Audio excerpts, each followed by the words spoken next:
Alright, hell yeah. So that's kind of the money shot. This is the stern of my boat, but it just looks so much like a bow. You know what I mean? Because we have kind of maybe a higher rockered, and it's tapered on both sides. Hell yeah.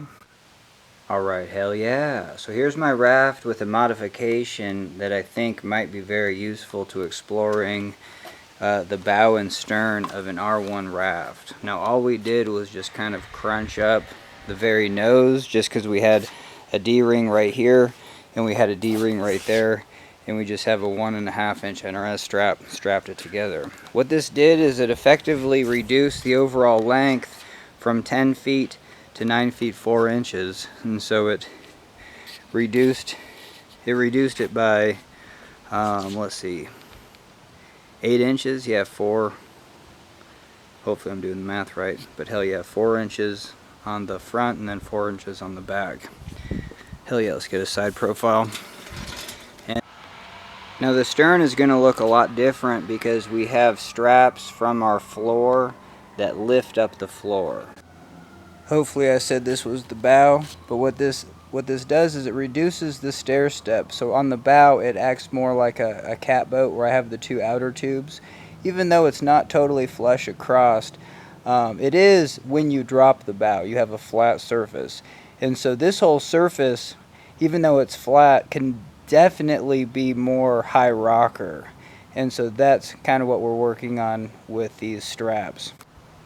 Alright, hell yeah. So this is the latest test in R1 design, and this whole idea is just strapping up the bow and the stern and reducing the volume. So first and foremost, just a volume reduction, and primarily I was looking at right in this, you know what I mean, strap from there to there, and then maybe 3 progressive straps so you can get a rocker and a taper as you're pulling that material in. As a proof of concept, I think it just kind of, it doesn't increase the rocker of the boat. So I think because the floor is so strong in these boats that, you know, you almost need something to really shape out that floor. But this technique can reduce volume. So like that little area, that little pocket could punch through a wave a lot better. Still with R1 design, that is just horrid rocker compared to other, you know, compared to the kayaking world. It's alright. Let's take a look at the stern. Alright, hell yeah. And just the way that we have the floor pushed out, we're getting a whole lot of stern rocker. What we have in the bow is we have that bow sucked up, and so this stern rocker, hell yeah, and you got the light, that just really shows that profile. And when I'm doing spins and everything, this just works really well. And so that's kind of fascinating. And what is that? That's the stern of the boat. And even that makes sense, because even when I was surfing, I had this flipped around, and when I was surfing the stern, this just surfed excellent. So that profile, just as a rockered surface, just makes sense, and it looks hell yeah. And even the light is saying hell yeah. And then so, I don't know, you know what I mean? For this video, I actually need to like undo this strap and just see if that goes away, you know, just visually for you guys. Alright, hell yeah. I don't see any reduction, and so I guess just the fact that that strap is there, if that is the bow, then that reduces the volume. Let's strap it up again. Alright, so that one strap doesn't do a whole lot on this side. Now, it's not strapped to the extreme, but it does, you know, it reduces the volume. You know, it reduces that initial punch of just an 18-inch tube. These are slightly tapered, but the bow for sure. You know what I mean? And the bow is actually more impressive just because we have it totally squished up. You know, it's sucky because I can't actually fill these when it's crunched up, you know, so that is kind of a tricky little deal. I would actually have to make kind of maybe a valve modification just to even inflate them and test this concept. But that kind of turns it into a cat tube where you have the tube punching punches, and but hell yeah. Mainly, you know, the high rocker design allows this boat to edge. And so hopefully that is, you know, just obvious. But still, these edges get in the way, especially right around these corners. So one more high rocker, we saw that in the stern. The stern's looking great. And then just reduce the volume. So like a system of 3 straps in pairs to really reduce, kind of reduce that volume right there. Hell yeah. But yeah, this was just a video to be like, well, let's just test it, because I can at least crunch it in. You know what I mean? You kind of damage the material, it looks like, you know, if you just did that day in, day out. But hell yeah. I would definitely say the big part of this video, for sure, was these straps going across. And this reduced my width by 4 inches. This bow is typically 5 feet 3 inches, and now it's 4 feet 11 by doing these straps across. And that really pushes down on the rocker system I have in the floor, and that actually edges the boat. So this boat is almost more canoe-like, like a whitewater canoe type, than anything. And so this is literally, you know, we got the boat in the garage, you know, for the prototype. Yeah, you can't see that at all. But hell yeah, yep. There might be no reason to take this out a whole lot, but, you know, until we maybe get the second prototype going. But this, just modifying this and actually testing it on the wave, is showing these improvements. And yeah, it's like drastic how much that stern has rocker. And that's really useful to really release. Yeah, so that's really interesting how we can create so much rocker in that stern, but by pulling up on the floor, we've actually reduced the rocker in the bow. So 2 things going on here. Sure, the floor isn't stair-stepped underneath, and it's flat all the way across, and that can be beneficial for the bow, but this thing definitely needs to be hugely rockered, especially if you're eliminating the stair-step in the... Alright, switching batteries, but yeah, so huge stair-step in the stern allows me to edge the boat from the back compartment real juicy. Eliminating the stair-step in the front to actually have the bow surf like a catboat or like a paddle cat, you know, where your 2 outer tubes are maybe doing more of the driving, even sucking up that floor to even have a negative pocket. Hell yeah. But what I was saying though, if you're gonna do that, this boat needs to be extremely rockered, you know what I mean? Back here, this is your running surface, and it mimics like a whitewater kayak. Your running surface doesn't need to be super long. What's happening is that the rafts are just so flat that your running surface is just so far, and you're just plowing. You know, sometimes you're plowing instead of planing. And so hell yeah. But reducing the stair step in the front by pulling up on the floor, I definitely want this whole thing to be hella more rockered.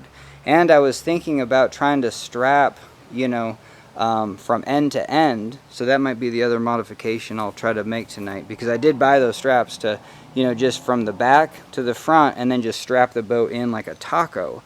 It's just, I don't want that strap going across and sitting on that. And I haven't tested that in the wave. I didn't feel comfortable doing that. But yeah, so I'm gonna reduce, I'm gonna eliminate the suction on the floor that raised, and, you know, have stair step front and back, and then do that strap.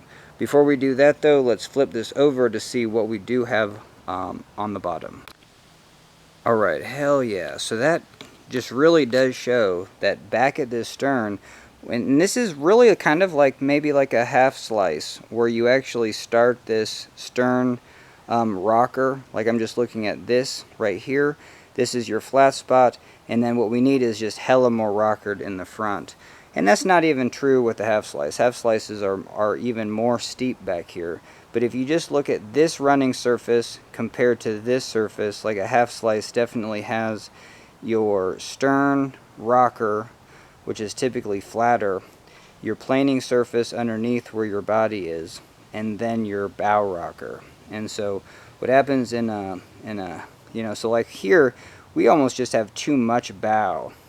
And that's kind of what I'm exploring, is like, look how effectively short this boat could be. Like I could really like reduce all of this material and just hella rocker this out right here. Alright, hell yeah, so we're back. But yeah, this is really obvious that this boat could be so much shorter, at least 2 feet shorter right here, and then just really make that bow into a, you know, kind of like the bow of a kayak. Even though the stern is almost looking like the bow of a kayak, not really though. The stern still has this aggressive stair step, which is very useful for edging. Where the actual bow, it would be better, I think, is if you do a negative taper. We don't have a negative floor, you know, like I was saying, the floor is pretty flush, but still you even do have a stair step there where, yeah, I was just thinking that you could have a negative taper where the front of the boat will just have the outer tubes more like a cat, even just like what this is. This is the boat in the garage, but basically teeth up front, and then you know, a floor that's diminished. Yeah, and so this floor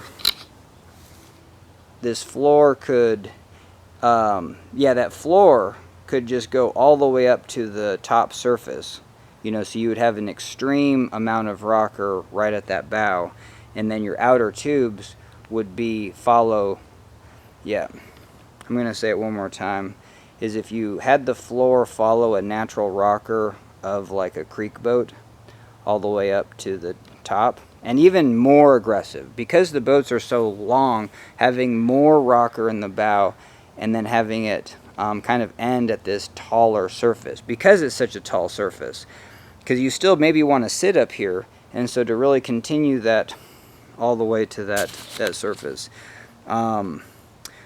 you know. But here's the thing, is that I always trip out, because if you do go all the way to a point, you can no longer effectively sit on that location. But the bow, I'm not sitting on the bow, so the bow has the potential to go into a very sharp point. So if the floor went all the way to here, then what I'm proposing is that the outer tubes would have that same shape, that same high rockered shape, and then the floor at some point would go even higher and disappear, and so you would still have a running surface there, but then you would have 2 outer tubes. And so cat boats, especially when you're hitting, you know, with the front 2 teeth, it would just be, you do have material in between, but that material is a lot higher. So if you have your 2 teeth, you can still hit and then raise up over a hole, and the middle material is not going to add extra stoppage. And so the whole idea is that having your bow be a low volume cutting surface and rockered surface to stab and lift without, you know, like here, this is just like a loaf of bread, like a thick slice of bread, where you're just like, I don't know why I just thought of that. That was kind of dumb. But anyway, what happens with these rafts is that they're so square and tall in the front that it's just so much air that it just stops your momentum in holes. And worse is that you have a 10-foot boat, so the second that stops, now the stern and the back of the boat still is in an unstable balance point. All the water wants to drive that bow in, but it can't, and so the stern gets very unstable, and then, you know, it picks a direction, and so you corkscrew typically into a flip. Hell yeah. Now the other cool aspect that we've been doing is that we've covered up the back 3 holes with terraid, and so we did it very stylish. We cut, you know, very precise circles for the terraid. We did front and back, and those have lasted 4 sessions at the wave, or even more. Yeah, so that's been pretty sweet. The bigger holes have been an improvement. Now if I grab, I can just go and grab these holes, and so I'll probably throw another one in here just so I'm not, but hell yeah. And then I'll probably terraid these other ones. My boat will be slower, but I think I'm getting more speed. I think I'm keeping my boat drier when I'm just paddling in flat.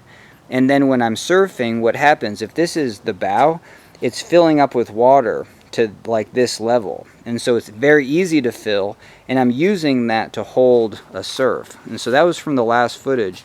That treating, if I used this as the bow and surfed it, it was just an infinite surf because it would pick up just the right amount of water. And so, yeah, so other improvements, I could terrate those holes, and hell yeah, might even do that tonight. I don't think I have any terrate left.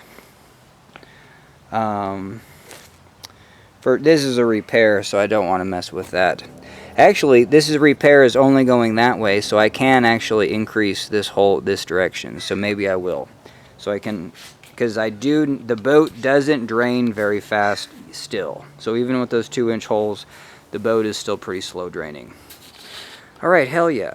I've enjoyed this video because these are the modifications that I've made that are contributing to the sport of R1, especially freestyle rafting, and yeah, and the shape is super obvious and can get so much better. What can get better is planing surfaces. I think the I-beam could be useful for tracking and stuff.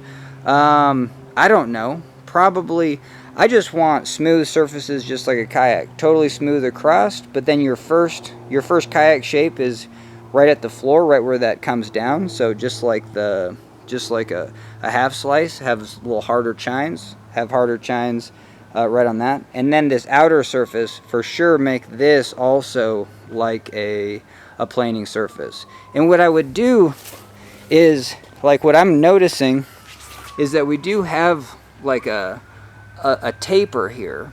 And so, you know, like you would actually just pick an angle and then have that be like another, basically just like the planing surface of a half slice. And it wouldn't be the full width, just because you don't need the full width, but for sure, you know, even reduce this, narrow this up, and then kind of increase this width right here, just so you have snappier. So this running surface is just a lot snappier, like edging back and forth, especially near the stern right here. Really shape this. This should almost be no wider than the current half slice.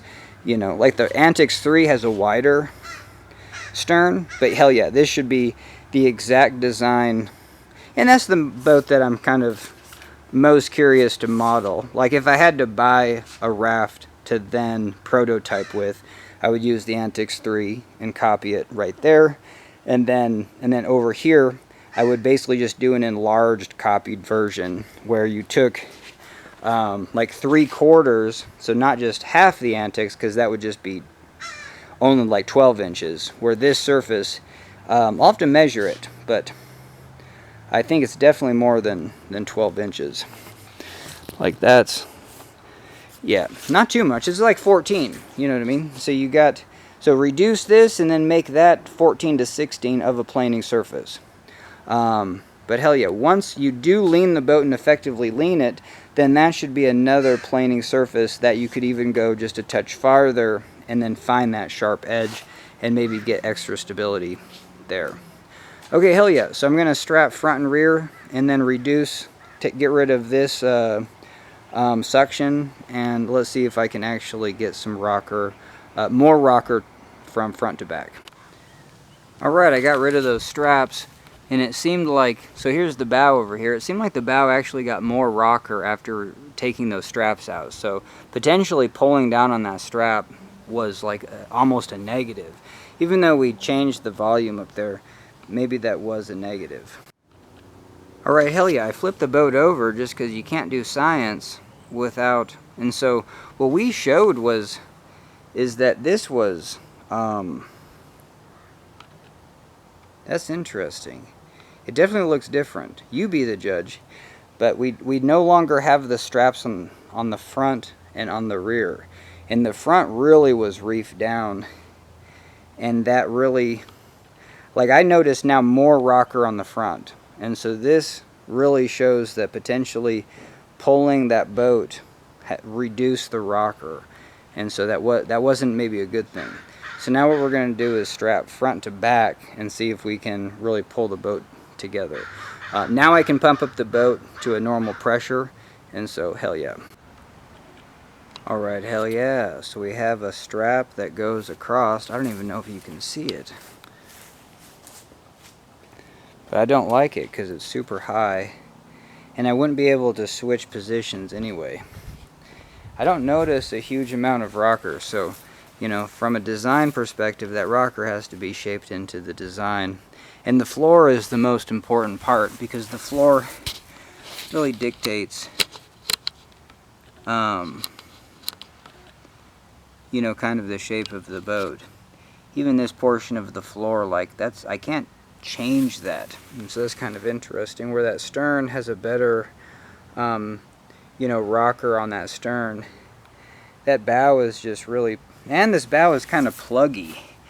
And so I have found that if I treat this as the stern and sit back here, it's not as fast. Like, I don't like the dynamics sitting back this is the bow of the boat. I don't like the dynamics when I treat it like the stern. And so that shape right there is just super important to R1. It's just like, that's a, you know, for me, that's what I am so used to, accustomed to, need. Now that we've introduced a lot of the stair step, you know, I can just edge. I can treat this like the back of a river runner or a half slice kayak, especially when surfing. I can cut back and forth. And so all of those, because we have that, you know, some sort of rocker, stair step, and this is actually looks more rocker than a half slice for sure. Like that should be what the bow looks like. The bow looks real flat, but that looks less rocker than a half slice right there. And so, and in R1, because these boats are longer, I think this should be the slope, the rocker for the stern, and then the bow should look similar to this, but even higher rocker. You know what I mean? Where the floor is cupped up against, and then, or even higher up, but the floor would take a higher trajectory, and then even kind of come to a point at the top. And so just, you know, a sweeping arc all the way through here.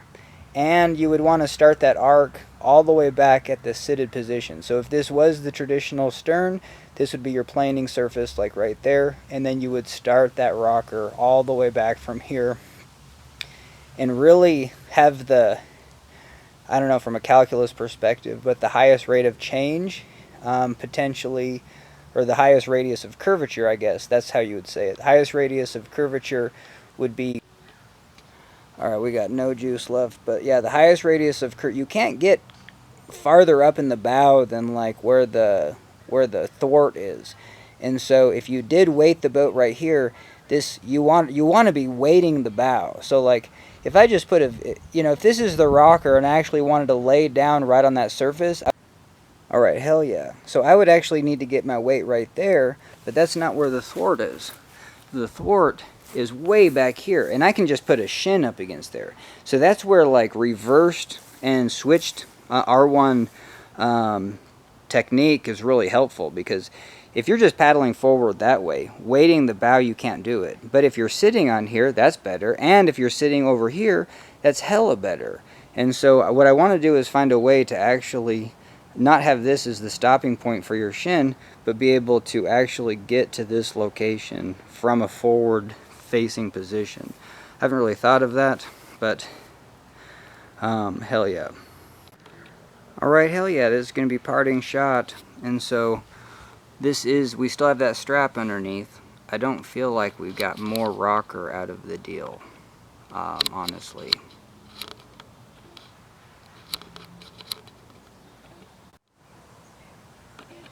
Alright, hell yeah, so I can totally scrap that idea.